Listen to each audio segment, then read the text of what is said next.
بسم اللہ الرحمن الرحیم الحمدللہ رب العالمین والصلاة والسلام علی رسولہ الامین وعلی آلہ وصحبہ اجمعین اللہم صلی علی محمد وعلی آل محمد کما تحب وترضی رب اشرح لی صدری ویسر لی امری واحلل عقدۃ من لسانی یفقہوا قولی۔ گزشتہ سبق میں ہم نے شعبان المعظم کے اعمال کے متعلق پڑھا۔ آج ہم شب برات کا تعارف، فضائل اور احکام کے بارے میں جانیں گے۔ شب برات میں کیا اعمال کرنے چاہیے اور کن باتوں سے بچنا چاہیے؟ شب برات کون سی رات ہے؟ شعبان کی 15 تاریخ کی جو رات ہے اس کو شب برات، لیلۃ البراءت کہتے ہیں۔ برات کا مطلب ہے ایسی رات جس میں مخلوق کو گناہوں سے بری کیا جاتا ہے۔ فضیلت کے حوالے سے بہت سی احادیث مبارکہ وارد ہوئی ہیں۔ تقریباً 10 صحابہ کرام رضوان اللہ تعالی علیہم اجمعین سے روایت منقول ہے۔ بعض لوگ کہتے ہیں کہ اس کی کوئی فضیلت اور اہمیت نہیں ہے، تو ایسا ہرگز نہیں ہے۔ اگرچہ روایات مروی ہیں، اسناد میں کلام ہے، لیکن جب ایک ہی معاملے پر 10 روایات منقول ہوں تو عمل ثابت ہو جاتا ہے۔ جیسا کہ میں نے عرض کیا، 10 صحابہ کرام رضوان اللہ تعالی علیہم اجمعین سے اس کی فضیلت میں روایات موجود ہیں، لہذا جس رات کی فضیلت 10 صحابہ کرام رضوان اللہ تعالی علیہم اجمعین سے ثابت ہو، اس کو بے بنیاد اور بے اصل کہنا درست نہیں ہے۔ بعض لوگ بہت شدت میں چلے جاتے ہیں کہ اس رات کوئی عمل ہے ہی نہیں، اور بعض لوگ اس قدر غلو میں چلے جاتے ہیں کہ اس کو جشن اور تہوار سمجھ کر مناتے ہیں، مخصوص پکوان کا اہتمام کرتے ہیں، مخصوص عبادات اور نفل نمازوں کی جماعت کا اہتمام کرتے ہیں۔ مسجدوں میں چراغاں کرنا، گھروں میں چراغاں کرنا اور اجتماعات کا انعقاد کرنا، ان تمام چیزوں کو سنت اور ثواب سمجھ کر کرتے ہیں، حالانکہ اس کی کوئی اصل نہیں ہے۔ اب شب برات کے حوالے سے لوگ افراط و تفریط کا شکار ہیں۔ بعض تو وہ ہیں جو سرے سے اس کی فضیلت کے قائل ہی نہیں، بلکہ اس کی فضیلت میں جو احادیث مروی ہیں انہیں من گھڑت قرار دیتے ہیں، جبکہ بعض فضیلت کے تو قائل ہیں، لیکن اس فضیلت کے حصول میں بے شمار بدعات، رسومات اور خود ساختہ کام کے مرتکب ہیں۔ عبادت کے نام پر ایسے منکرات سر انجام دیتے ہیں کہ الامان والحفیظ۔ اس بارے میں معتدل نظریہ یہ ہے کہ شعبان کی اس رات کی فضیلت ثابت ہے، لیکن اس کا درجہ فرض اور واجب کا نہیں بلکہ محض استحباب کا ہے، یعنی مستحب ہے۔ سرے سے اس کی فضیلت کا انکار کرنا بھی درست نہیں ہے، اور اس میں کیے جانے والے اعمال و عبادات کو فرائض اور واجبات کا درجہ دینا بھی درست نہیں ہے۔ یہ شعبان کی 14 تاریخ کے سورج غروب ہونے سے شروع ہوتی ہے اور 15 تاریخ کی صبح صادق تک رہتی ہے، یعنی کہ مغرب کے بعد اس رات کا آغاز شروع ہو جاتا ہے شب برات، لیلۃ البراءت کا۔ حضرت ام المؤمنین حضرت عائشہ صدیقہ رضی اللہ تعالیٰ عنہ سے مروی ہے کہ میں نے شعبان کی 15ویں شب کو آپ صلی اللہ علیہ وسلم کو اپنی آرام گاہ میں نہ پایا۔ دیکھا کہ آپ جنت البقیع یعنی قبرستان میں ہیں۔ پھر آپ نے فرمایا کہ آج شعبان کی 15ویں ہے، اس رات اللہ تعالیٰ آسمان دنیا پر نزول فرماتے ہیں اور گناہ گاروں کی بخشش فرماتے ہیں۔ دوسری روایت میں ہے کہ اس رات میں اس سال پیدا ہونے والے ہر بچے کا نام لکھ دیا جاتا ہے، ہر آدمی کا نام لکھ دیا جاتا ہے جو اس سال فوت ہونے والا ہو۔ اس رات میں تو ہمارے اعمال اٹھائے جاتے ہیں اور رزق اتارا جاتا ہے۔ اس سال کے تمام حساب کتاب کے رجسٹر اور ذمہ داریاں فرشتوں کے حوالے کر دی جاتی ہیں۔ تیسری روایت میں ہے، حضرت علی رضی اللہ تعالیٰ عنہ سے روایت ہے کہ آپ صلی اللہ علیہ وسلم نے فرمایا، جب شعبان کی 15ویں شب ہو تو اس رات میں قیام کیا کرو اور اس دن روزہ رکھو، اس لیے کہ اللہ تعالیٰ غروب آفتاب کے وقت سے آسمان دنیا پر اعلان فرماتے ہیں، کیا کوئی ہے مغفرت طلب کرنے والا کہ میں اس کی مغفرت کروں؟ کیا کوئی ہے رزق تلاش کرنے والا کہ میں اسے رزق عطا کروں؟ کیا کوئی مصیبت زدہ ہے کہ میں اس کی مصیبت دور کروں؟ کیا کوئی ایسا ہے حتیٰ کہ صبح صادق کا وقت ہو جاتا ہے۔ ایک اور روایت میں ہے کہ آپ صلی اللہ علیہ وسلم نے ارشاد فرمایا کہ اس رات میں تمام لوگوں کی مغفرت ہو جاتی ہے سوائے 7 لوگوں کے۔ سب سے پہلے مشرک، اللہ تعالیٰ کی ذات اور صفات خاصہ میں کسی مخلوق کو شریک کرنے والا، صفات خاصہ سے مراد وہ صفات ہیں جو صرف اللہ تعالیٰ کے ساتھ خاص ہیں، مثلا بغیر اسباب کے محتاج ہونے کے زندگی اور موت دینا، رزق دینا، اولاد دینا، عزت اور ذلت دینا، مشکلات کو حل کرنا وغیرہ۔ دوسرے نمبر پر ہے قاتل، اور تیسرے نمبر پر ہے زانی، چوتھے نمبر پر شرابی۔ وہ شخص جو شراب پیتا ہے، شراب پینا حرام ہے، خواہ اس سے کسی کو نشہ آئے یا نہ آئے، کم مقدار میں پیے یا زیادہ پیے، خوشی کے موقع پر پیے یا پریشانیوں کو کم کرنے کا بہانہ بنا کر پیے، ہر حال میں شراب ناجائز اور حرام ہے، اور شراب کی طرح دیگر نشہ آور چیزیں بھی ناجائز اور حرام ہیں۔ اس کے بعد ہے متکبر، وہ شخص جو حق بات کو ضد اور اناد کی وجہ سے قبول نہ کرے، غلط نظریات پر جمع رہے، اپنے سے کم حیثیت لوگوں کو حقارت کی نگاہ سے دیکھے، غرور گھمنڈ کی وجہ سے اس کی گردن اکڑی رہتی ہو، دوسروں کو کمتر اور خود کو برتر سمجھنے والا شخص متکبر کہلاتا ہے۔ آپ صلی اللہ علیہ وسلم نے فرمایا، وہ شخص جنت میں داخل نہیں ہو سکے گا جس کے دل میں رائی کے دانے کے برابر بھی تکبر ہوگا۔ ایک شخص نے سوال کیا، یا رسول اللہ صلی اللہ علیہ وسلم، انسان اس بات کو پسند کرتا ہے کہ اس کا کپڑا اچھا ہو، اس کی جوتی اچھی ہو۔ آپ صلی اللہ علیہ وسلم نے ارشاد فرمایا، اس میں کوئی حرج کی بات نہیں، کیونکہ اللہ تعالیٰ خود بھی خوبصورت ہے اور خوبصورتی کو پسند بھی فرماتے ہیں، اس لیے ان باتوں کا تکبر سے کوئی تعلق نہیں۔ ہاں، تکبر یہ ہے کہ انسان حق بات کا انکار کر دے اور مخلوق خدا کو اپنے سے کمتر سمجھے۔ والدین کا نافرمان، اس بابرکت رات میں والدین کا نافرمان بھی اللہ کی رحمت سے محروم رہ جاتا ہے۔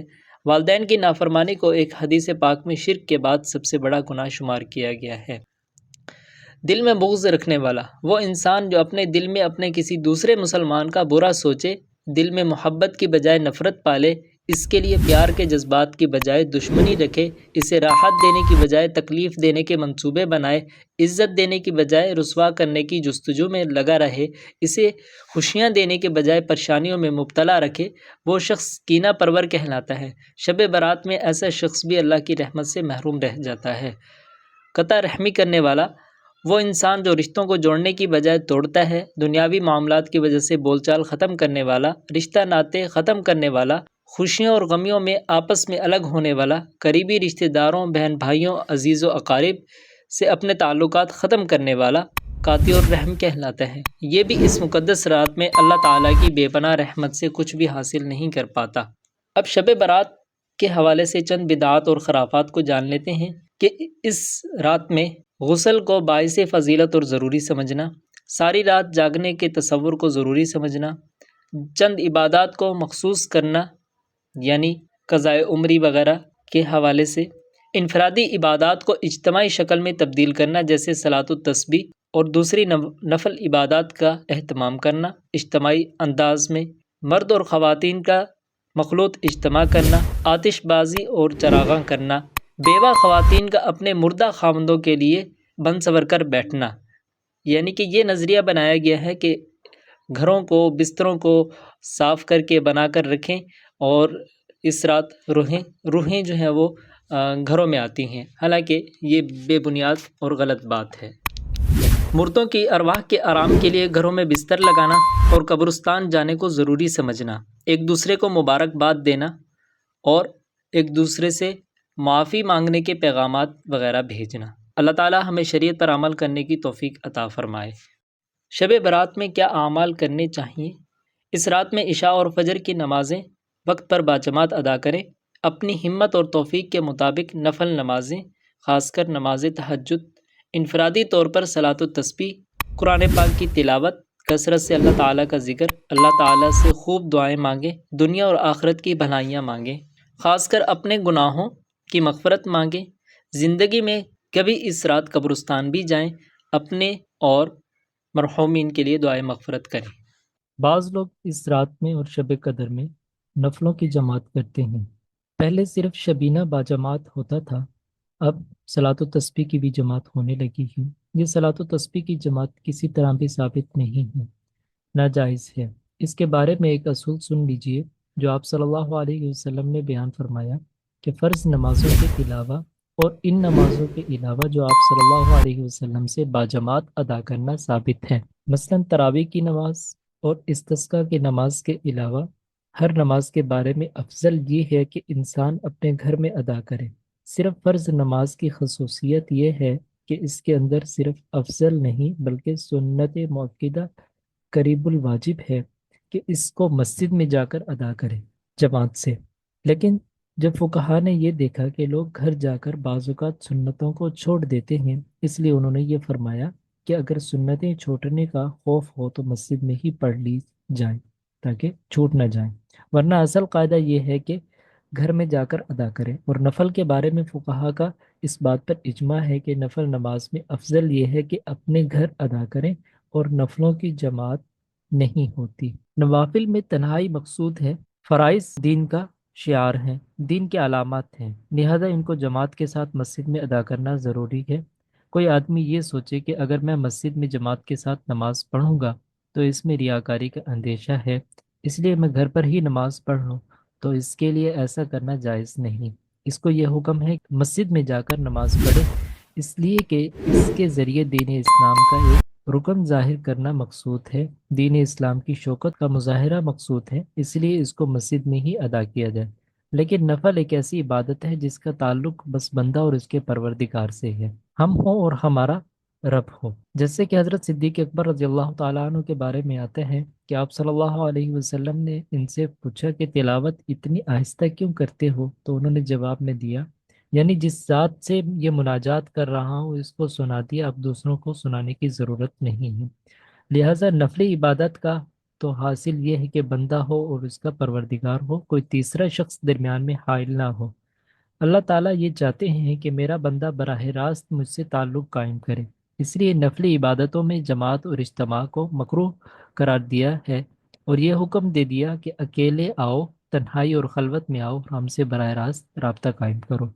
یہ خلوت اور تنہائی کتنا بڑا انعام ہے، ذرا غور کیا جائے تو اللہ تعالیٰ نے انسان کو کتنے انعامات سے نوازا ہے۔ ایک بات ہمیشہ یاد رکھنے کی ہے کہ بدعات کی یہ خاصیت ہے کہ جب آدمی بدعات میں مبتلا ہو جاتا ہے تو اس کے بعد پھر اصل سنت کے کاموں کی توفیق کم ہو جاتی ہے۔ چنانچہ آپ نے دیکھا ہوگا جو لوگ صلاۃ التسبیح کی جماعت میں دیر تک کھڑے رہتے ہیں وہ لوگ 5 وقت کی فرض نمازوں میں کم نظر آتے ہیں، اور جو لوگ بدعات کرنے کے عادی ہوتے ہیں وہ فرائض سے غافل ہوتے ہیں، نمازیں قضا ہو رہی ہیں، جماعت چھوٹ رہی ہے، اس کی فکر نہیں ہے، لیکن بدعات کا اہتمام کیا جا رہا ہے۔ اللہ تعالیٰ اور اس کے رسول صلی اللہ علیہ وسلم نے سب سے زیادہ تاکید اس کی فرمائی تھی کہ جب کسی کا انتقال ہو جائے تو اس کی میراث شریعت کے مطابق جلدی تقسیم کرو۔ لیکن اب یہ ہو رہا ہے کہ میراث تقسیم کرنے کی طرف دھیان نہیں ہے، مگر تیجا، 10واں، 40واں اور برسی ہو رہی ہے۔ لہذا بدعات کی خاصیت یہ ہے کہ جب انسان اس میں مبتلا ہوتا ہے تو سنت سے دور چلا جاتا ہے اور سنت والے اعمال کی توفیق نہیں ہوتی۔ اللہ تعالیٰ ہمیں محفوظ رکھے۔ فضیلت والی جو راتیں ہیں وہ شور و شغب کی راتیں نہیں ہیں۔ فضیلت والی راتیں آپس میں گفتگو اور بات چیت کرنے کے لیے نہیں ہیں، یہ اجتماع کی راتیں نہیں ہیں، بلکہ یہ اس لیے ہیں کہ گوشہ تنہائی میں بیٹھ کر اللہ تعالیٰ کے ساتھ تعلقات استوار کیے جائیں، ہمارے اور اللہ کے درمیان کوئی حائل نہ ہو۔ لوگ یہ عذر کرتے ہیں اگر تنہائی میں عبادت کرنے بیٹھتے ہیں تو نیند آ جاتی ہے۔ مسجد میں ایک جمع غفیر ہوتا ہے، روشنی ہوتی ہے جس کی وجہ سے نیند پر قابو پانے میں آسانی ہوتی ہے۔ اس بات پر یقین کرو کہ اگر تمہیں چند لمحات گوشہ تنہائی میں اللہ تعالیٰ سے ہم کلام ہونے کے میسر آ گئے تو وہ چند لمحات اس ساری رات سے بدرجہ بہتر ہیں جو تم نے اجتماع کے انداز میں گزاری۔ اس لیے کہ تنہائی میں جو وقت گزارا وہ سنت کے مطابق گزارا، اور میلے میں جو وقت گزارا وہ خلاف سنت گزارا، اور وہ رات اتنی قیمتی نہیں جتنے وہ چند لمحات قیمتی ہوتے ہیں۔ آپ نے اخلاص کے ساتھ ریا کے بغیر گوشہ تنہائی میں گزار لیے۔ اپنی عقل کے مطابق کام کرنے کا نام دین نہیں ہے، اپنا شوق پورا کرنے کا نام دین نہیں ہے، بلکہ اللہ اور اس کے رسول صلی اللہ علیہ وسلم کے کہنے پر عمل کرنے کا نام دین ہے، ان کی پیروی اور اتباع کا نام دین ہے۔ اللہ تعالی ہمارے گھنٹے شمار کرتے ہیں کہ تم نے کتنے مسجد میں گھنٹے گزارے، ایسا ہرگز نہیں ہے۔ وہاں گھنٹے شمار نہیں کیے جاتے، وہاں اخلاص کو دیکھا جاتا ہے۔ اگر چند لمحات بھی اخلاص کے ساتھ اللہ تعالیٰ کے ساتھ رابطے میں میسر آ گئے تو وہ چند لمحات ہی انشاءاللہ بیڑا پار کر دیں گے۔ لیکن اگر آپ نے عبادت کرنے میں کئی گھنٹے گزار دیے مگر سنت کے خلاف گزار دیے تو اس کا کچھ بھی حاصل نہیں ہے۔ خوب سمجھ لیجئے کہ شب برات میں عبادت کا کوئی خاص طریقہ کار مقرر نہیں ہے، چاہے وہ شب برات ہو یا لیلۃ القدر ہو یہ بات درست ہے کہ اس رات میں عبادت کا کوئی خاص طریقہ مقرر نہیں کہ فلاں طریقے سے عبادت کرنی چاہیے، جیسے بعض لوگوں نے اپنی طرف سے ایک طریقہ گھڑ دیا ہے کہ شب برات میں اس خاص طریقے سے نماز پڑھی جائے، مثلا پہلی رکعت میں فلاں صورت اتنی مرتبہ پڑھی جائے، دوسری رکعت میں فلاں صورت اتنی مرتبہ پڑھی جائے، وغیرہ وغیرہ۔ اس کا کوئی ثبوت نہیں ہے، یہ بالکل بے بنیاد بات ہے، بلکہ نفلی عبادت جس قدر ہو سکے وہ اس رات میں انجام دی جائے۔ نفل نماز پڑھیں، قرآن کریم کی تلاوت، ذکر، اذکار، تسبیحات، دعائیں، یہ ساری عبادت اس رات میں کی جا سکتی ہیں، لیکن کوئی خاص طریقہ کار نہیں ہے۔ اور اگر کوئی شخص عشاء اور فجر کی نماز باجماعت ادا کرتا ہے تو آپ صلی اللہ علیہ وسلم کی حدیث مبارکہ کا مفہوم ہے کہ گویا اس نے ساری رات عبادت میں گزاری۔ شب برات میں ایک اور عمل ہے جو ایک روایت سے ثابت ہے، وہ یہ ہے کہ آپ صلی اللہ علیہ وسلم جنت البقیع میں تشریف لے گئے۔ اب چونکہ آپ صلی اللہ علیہ وسلم اس رات میں جنت البقیع تشریف لے گئے، اس لیے مسلمان اس بات کا اہتمام کرنے لگے کہ شب برات میں قبرستان جائیں۔ لیکن شیخ الاسلام حضرت مولانا مفتی تقی عثمانی صاحب دامت برکاتہم العالیہ فرماتے ہیں کہ میرے والد ماجد حضرت مفتی محمد شفیع صاحب رحمۃ اللہ علیہ ایک بڑی کام کی بات بیان فرمایا کرتے تھے کہ جو ہمیشہ یاد رکھنی چاہیے۔ فرماتے تھے جو چیز آپ صلی اللہ علیہ وسلم سے جس درجہ میں ثابت ہو اس درجہ میں اسے رکھنا چاہیے، اس سے آگے نہیں بڑھنا چاہیے۔ لہذا ساری حیات طیبہ میں آپ صلی اللہ علیہ وسلم سے ایک مرتبہ جنت البقیع میں جانا مروی ہے۔ آپ شب برات میں جنت البقیع تشریف لے گئے، چونکہ ایک مرتبہ جانا مروی ہے، اس لیے تم بھی اگر زندگی میں ایک مرتبہ چلے جاؤ تو ٹھیک ہے، لیکن ہر شب برات میں جانے کا اہتمام کرنا، التزام کرنا اور اس کو ضروری سمجھنا اور اس کو شب برات کے ارکان میں داخل کرنا اور اس کو شب برات کا لازمی حصہ سمجھنا اور اس کے بغیر یہ سمجھنا کہ شب برات ہوئی نہیں ہے، یہ اس کو اس درجے سے آگے بڑھانے والی بات ہے۔ لہذا اگر کبھی کوئی شخص اس نقطۂ نظر سے قبرستان چلا گیا کہ آپ صلی اللہ علیہ وسلم تشریف لے گئے تھے، میں بھی آپ کی اتباع میں جا رہا ہوں، تو انشاءاللہ اجر و ثواب ملے گا، لیکن اس کے ساتھ یہ کرو کہ کبھی نہ بھی جاؤ۔ لہذا اہتمام اور التزام نہیں کرنا چاہیے، پابندی نہیں کرنی چاہیے۔ یہ در حقیقت دین کی سمجھ کی بات ہے کہ جو چیز جس درجہ میں ثابت ہو اس کو اسی درجہ میں ہی رکھنا چاہیے، اس سے آگے مت بڑھو۔ اس کے علاوہ دوسری نفل عبادات کرنی چاہیے۔ ایک مسئلہ شب برات کے بعد والے دن یعنی 15 شعبان کے روزے کا ہے، اس کو بھی سمجھ لینا چاہیے۔ وہ یہ ہے کہ تمام ذخیرہ احادیث میں اس روزے کے بارے میں صرف ایک روایت میں ہے کہ شب برات والے دن روزہ رکھو، لیکن یہ حدیث ضعیف ہے۔ لہٰذا اس روایت کی وجہ سے خاص اس 15 شعبان کے روزے کو سنت یا مستحب قرار دینا بعض علماء کے نزدیک درست نہیں ہے۔ البتہ پورے شعبان کے مہینے میں روزے رکھنے کی فضیلت ثابت ہے، یعنی یکم شعبان سے 27 شعبان تک روزہ رکھنے کی فضیلت ثابت ہے۔ لہٰذا 28 اور 29 شعبان کو آپ صلی اللہ علیہ وسلم نے روزہ رکھنے سے منع فرمایا کہ رمضان سے 1-2 روز پہلے روزہ مت رکھو تاکہ رمضان کے روزوں کے لیے انسان صحت مند رہے، تیار رہے، لیکن یکم شعبان سے 27 شعبان تک ہر دن روزہ رکھنے میں فضیلت ہے۔ دوسرا یہ ہے کہ یہ 15 تاریخ ایام بیز میں سے ہیں اور آپ صلی اللہ علیہ وسلم اکثر ہر ماہ کے ایام بیز میں 3 دن روزہ رکھا کرتے تھے، یعنی کہ 13، 14، 15 تاریخ کو۔ لہذا اگر کوئی شخص ان 2 وجہ سے 15 تاریخ کا روزہ رکھے، ایک اس وجہ سے کہ شعبان کا دن ہے، دوسرا اس وجہ سے کہ یہ 15 تاریخ ایام بیز میں داخل ہے، اگر اس نیت سے روزہ رکھ لے تو انشاءاللہ ثواب کا باعث ہوگا۔ لیکن خاص 15 تاریخ کی خصوصیت کے لحاظ سے اس روزے کو سنت قرار دینا درست نہیں۔ اس وجہ سے اکثر فقہاء کرام نے جہاں مستحب روزوں کا ذکر کیا ہے وہاں محرم کے 10 تاریخ کے روزوں کا ذکر کیا ہے، یوم عرفہ کے روزے کا ذکر کیا ہے، لیکن 15 شعبان کے روزے کا علیحدہ سے ذکر نہیں کیا، بلکہ یہ فرمایا ہے شعبان کے کسی بھی دن روزہ رکھنا افضل ہے۔ بہرحال اگر اس نقطہ نظر سے کوئی شخص روزہ رکھ لے تو انشاءاللہ اس پر ثواب ہوگا۔ باقی کسی دن کی کوئی خاص خصوصیت نہیں ہے اور اس روزے کو باقاعدہ سنت قرار دینے سے احتیاط کرنی چاہیے۔